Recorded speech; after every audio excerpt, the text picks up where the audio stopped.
Dueling Quills Media presents the Ridgeton Tales. Written by Ian Oliver and D.M. Sanders. With contributions by Ciaran Michael Sullivan.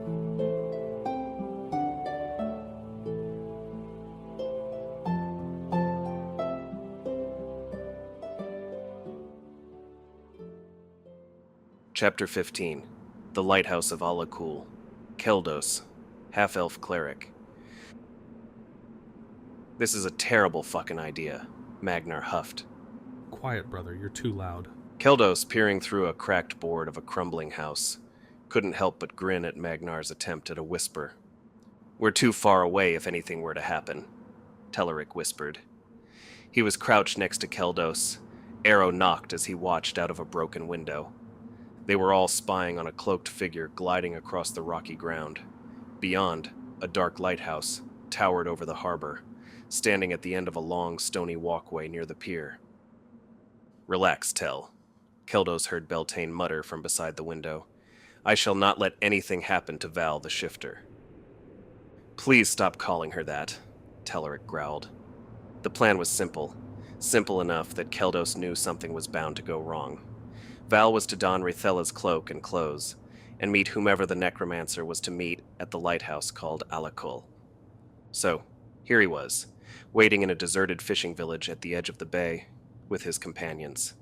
Keldos peered around the room, which seemed to languish under its own rot. A three-legged table drooped lazily, a splintered door rested sadly on the ground, and there were plenty of holes and soggy planks filling out the floor. The whole place seemed to have given up long before they arrived. Telerik did say this place was abandoned for many years, Keldos thought to himself. Fingers of silver light reached through the cloudy evening sky, touching the glassy sea beyond.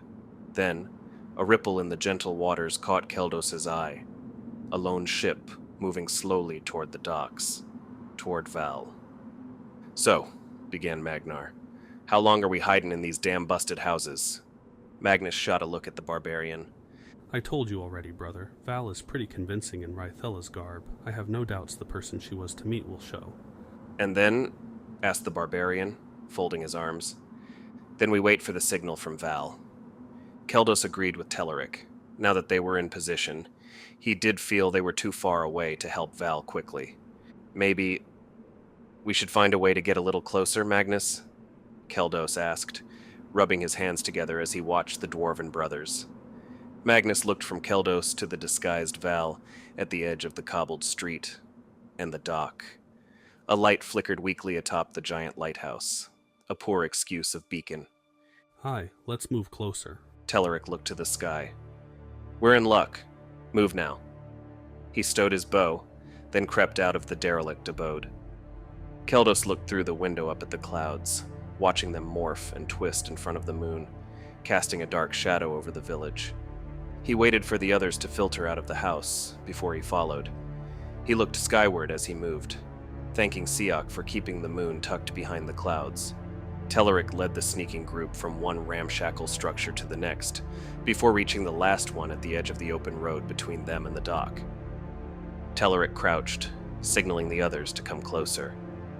Wait here, he breathed, then squeezed through the bottom half of a broken wall and disappeared. What is he doing? Hissed Magnus. He's going to be seen. Keldos peeked around the other side of the house. Val stood in the middle of the cobbled walkway just before the dock began. A bell chimed 3 times as a ship slowed in the harbor. Not long after, the sound of oars rushing through the water grew louder, before a group of silhouettes climbed up onto the dock from a small boat. Val perked up at the sight, shuffling her feet. Keldos's stomach twisted like a knotted rope as he watched the shadowy figures descend the gangplank to the dock. A single torch flared to life, the flame dancing in the darkness. His breathing hastened. I don't like this, Keldos thought. He motioned behind him and Magnus appeared. What is it? Whispered the wizard. People are coming, Keldos said. There looks to be 4 of them. Keldos and Magnus continued to watch as the 4 unknown figures reached Val, torchlight catching their bald heads, crooked faces, and a woman built like a tavern brawler. Each one looked plenty capable of tearing Val in half.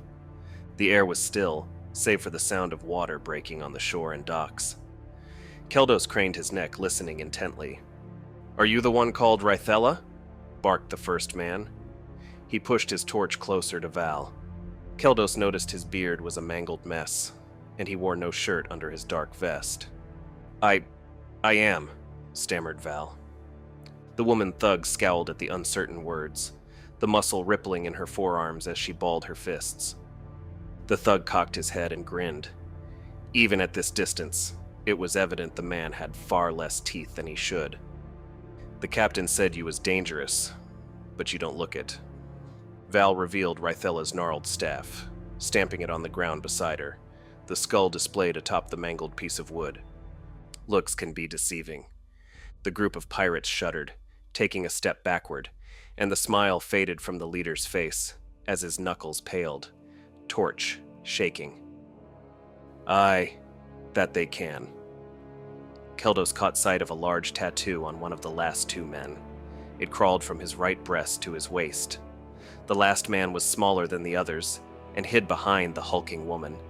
Silence returned as the group of pirates warily watched Val and her staff. After a short time, the leader seemed to have gathered his nerves and stepped forward. "Follow me, mistress." As he began to turn, Val blurted something which Keldos could not hear. The man stopped in his tracks and eyed her suspiciously. "You said what now?" "I have some people who will be joining us." Val tapped the staff nervously. "The captain didn't say anything about you bringing extra bodies with you." I did?" Val's threatening facade, if she was capable of one, was beginning to crumble. She continued to stammer over herself, trying to explain, and then a cloaked figure appeared from the shadows of stacked crates at the edge of the docks. The leader snarled and the pirates shouted, reaching for their blades. "Easy, easy!" The cloaked figure threw up his hands. "I'm with the necromancer here." Telerik. "What are you doing?" Keldos's heart thudded against his chest. The pirate leader's sword was halfway out of its scabbard when he looked at Val. She nodded in return and held a hand out to the figure. "This is one of the people I mentioned.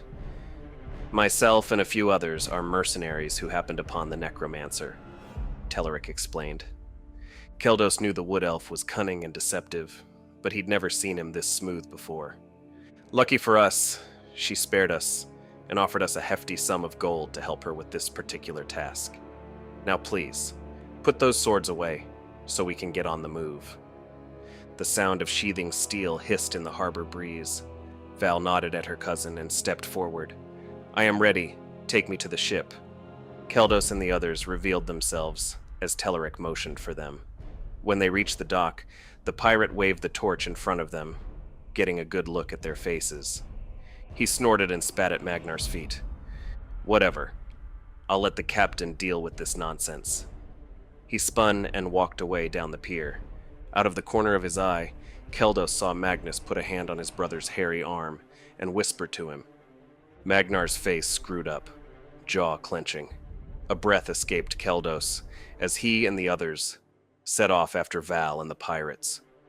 The short boat ride to the pirate ship was a quiet one. Everyone was so crammed together that they all had twitching hands grasping their weapons. Keldos caught himself bouncing his foot and shifted uneasily. His eyes darted between the pirates, noticing the woman had two different colored eyes, one a dull gray and the other a vibrant blue. Keldos's nervous eyes jumped from eyes to another pirate with scarred burn marks, dotting his chest and stomach, as if he had been prodded with a hot poker. The man beside burn scars bore the menacing tattoo. A great sea beast, a kraken if Keldos's studies served him well, with its tentacles coiling about all over his flesh. And then there was the leader of these nameless bunch. Leader's black vest had no symbols or markings, and he sat there, staring at Val, his eyes never leaving the disguised elf. The ship loomed higher with every oar stroke, far larger than Keldos had expected. His stomach nodded as the small boat reached the massive vessel. Many faces peered over the side of the main deck, watching Keldos and the others approach. A rope ladder was tossed over the side, dangling down in front of them. "You lot wait here," Leader said, letting his comrades begin their ascent. "We go first, then you." After the third pirate made it halfway up, he turned and scurried up, reaching the deck in no time. "Am I to wait down here all night?" Val shouted up to the figures staring down. A voice that was not Leader's called down to them. "You may join us." It was a raspy, gravelly tone, and sounded harsher than their pirate escort. Magnus went first, calculating each grasp. Magnus's weight pulled on the ladder, as he brutishly pulled at each rung.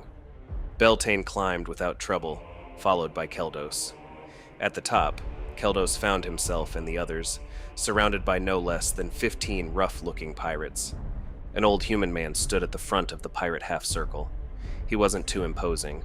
Gray hair dominated his face, though it thinned atop his head, showing his age. He wore a tattered black cloth that wrapped around his head, covering his left eye. "Looks like he's the one in charge," Keldos thought to himself. Telerik cleared the ladder with Val close behind. She stood and produced Rythella's staff once more. Each pirate squirmed at the sight of the magical item. Greybeard stepped forward, one hand behind his back, the other resting comfortably on the hilt of his sword. He squinted his good eye and stared Val up and down. He let out a heavy sigh. "Who the hells are you?" His coarse voice scraped at Keldos. It was unsettling. I am Rythella." Val seemed to falter, stuttering as she lowered her gaze. The gray-bearded pirate smiled wide. Surprisingly, he had most of his teeth, and chuckled. Yes, and I'm the god of the open ocean.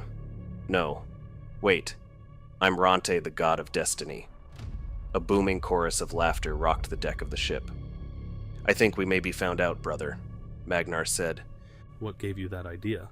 Magnus's hand slowly entered his satchel, and he took a half-step backward. Greybeard let the laughter die down, before gesturing to the crooked staff in Val's hand. "I have to be honest. I'm going to miss the necromancer. Her usefulness can't go unstated." The pirate slowly shook his head, making a clicking noise with his mouth. "This makes me upset. Very upset. I cannot have you interfering in my dealings any longer." "What dealings?" Telerik said, hands twitching. "Who are you?" Greybeard narrowed his single eye at Telerik. "Do I know you, elf?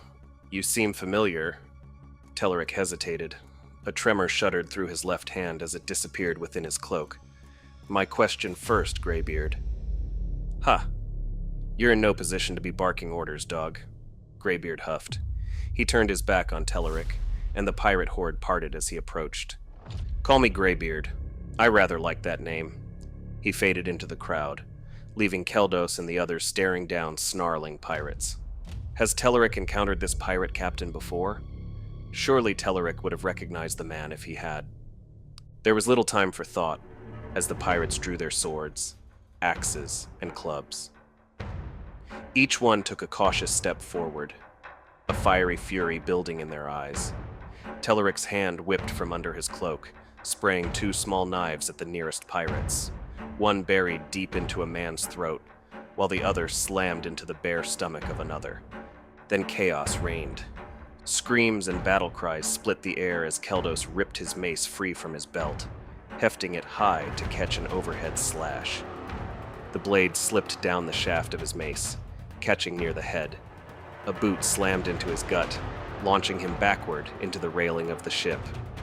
Keldos rolled, propping himself up on a knee. The alabaster pendant around his neck flared a radiant gold.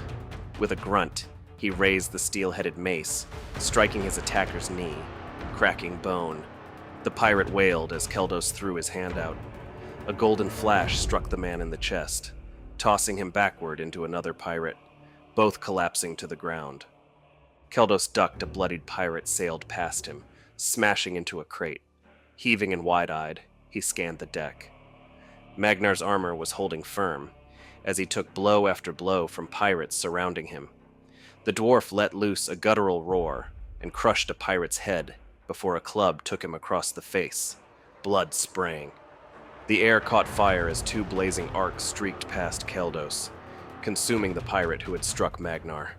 The inferno snuffed out the agonizing screams of the dying man, with one steaming hand outstretched, the other still firmly planted within his bag. Magnus confidently strode the deck, launching arc after arc of fire. Beltayne fended off 2 pirates. He caught one strike with his shield and pierced the arm of another with Winter's bite. The blade seemed to sing in delight. A 3rd pirate grabbed the knight from behind, yanking the shield from his hands, opening the door for a club to smash into his chest, knocking him back a step. Telerik had cast aside his bow and moved swiftly from one enemy to the next, delivering rapid strikes with his bloodied blades. He jumped and spun, but caught a sword to the back. The rogue fell to the ground and rolled, popping back up to his feet, his cloak growing darker where the blade bit into him. A terrifying, feral roar prickled the hairs on Keldos's neck as a black panther leapt at Teleric's attacker, tackling him to the ground.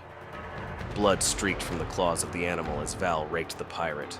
She tore the apple from his throat before launching herself at her next victim. King of pirates, face me now. Beltayne bounded up the stairs onto the quarterdeck. 2 bodies sprawled in his wake. The knight bore cuts in his cloak, but his armor held only faint scratches. His sword raised at Greybeard, who stood near the ship's helm, wearing a deep scowl. A shirtless pirate flew through the air and over the side of the ship. Magnar cackled as he hefted his hammer onto his shoulder, watching with glee as a hissing flame consumed another thug in front of him. Magnus stood beside his brother, wearing a devious smirk. Panther Val, bleeding from several lacerations, had cornered 3 pirates, weapons discarded at their feet, hands visible in defeat. Telerik was knelt down, grabbing his back in agony. Siak, guide me. Heal these friends of mine from their wounds, lest they fester. Peace is at hand. Keldos' pendant blazed a white gold and floated gently outward from his chest.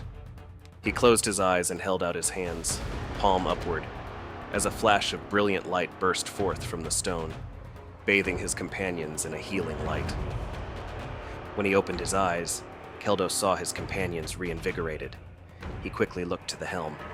Beltayne slapped Greybeard's blade off trajectory and riposted with a lethal lunge, piercing the old man in the chest. Greybeard grasped the steel as his knees buckled under him. Keldos rushed up the stairs just as Beltayne let the dead Greybeard slump to the wood below. "Beltayne!" Keldos shouted, grabbing the snow elf by the shoulder. "Are you injured?" "No, small ears. I am fine." Beltayne turned to face him. Magnus appeared beside them. Well, did you get any information from him? "No," replied Beltayne, rubbing the back of his neck as he glanced at the dead pirate. "He left me no choice. He would not lay down his weapon, and I tried to miss his heart, but it seems my knightly abilities would not allow it." Beltayne smiled as he dangled a key in front of Magnus's face. "This key from his belt seems important, though." Magnus snatched the key from the knight's grasp. He's not a king, Beltayne, just some scoundrel, and don't trouble yourself. A man like that wasn't going to surrender. The dwarf wizard turned to descend the stairs. Let's find the captain's quarters. Surely we'll find something there. When the 3 reached the main deck, they found Telerik, Val, and Magnar surrounding 3 pirates, who were sitting on the ground with their hands bound behind their backs. "Transporting us slaves," stammered one of the captives. "Where?" asked a crouched Telerik, face inches from the man. I don't know. Telerik's hand flashed quickly, smacking the pirate in the face. Keldos flinched, then made to intervene. Magnus held out an arm, stopping him. He met the wizard's gaze and saw a look of trust. Keldos loosened the grip on his mace and turned his attention back to the captives. "Try again," sneered Telerik. The captive flinched at the words. "Detritus. We were taking them to Mistana Detritus."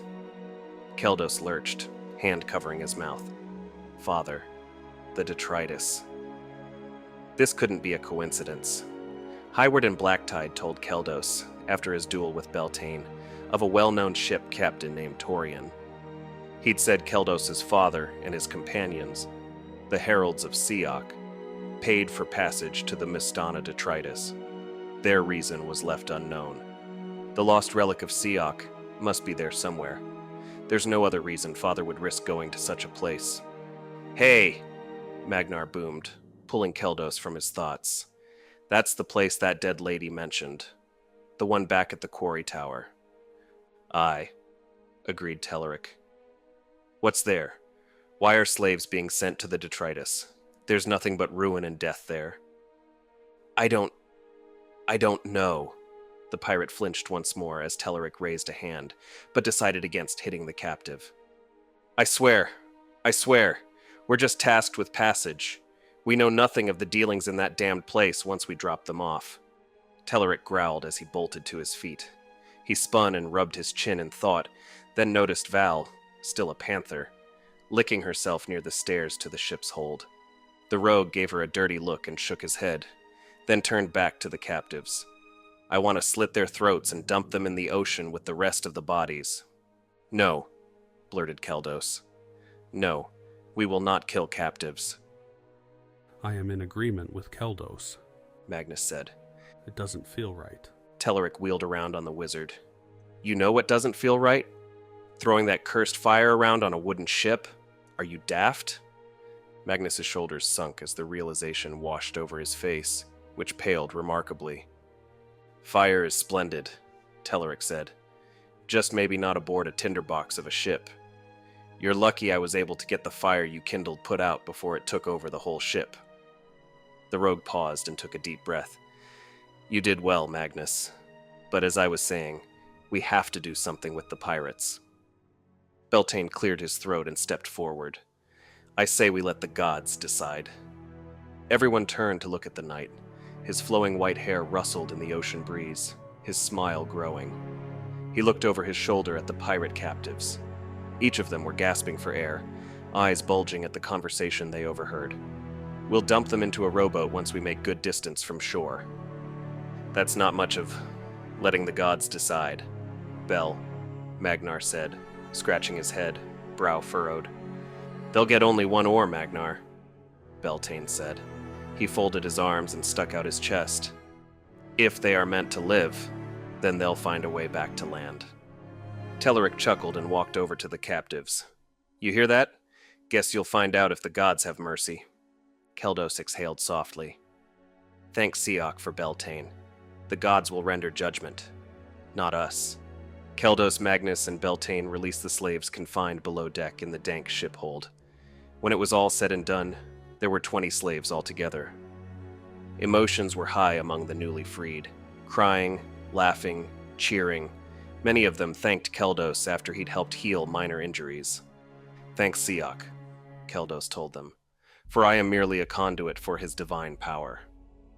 The slaves came from all over Eridan, a few from Ridgeton, and the others from smaller settlements along the coastline of Mortis Bay.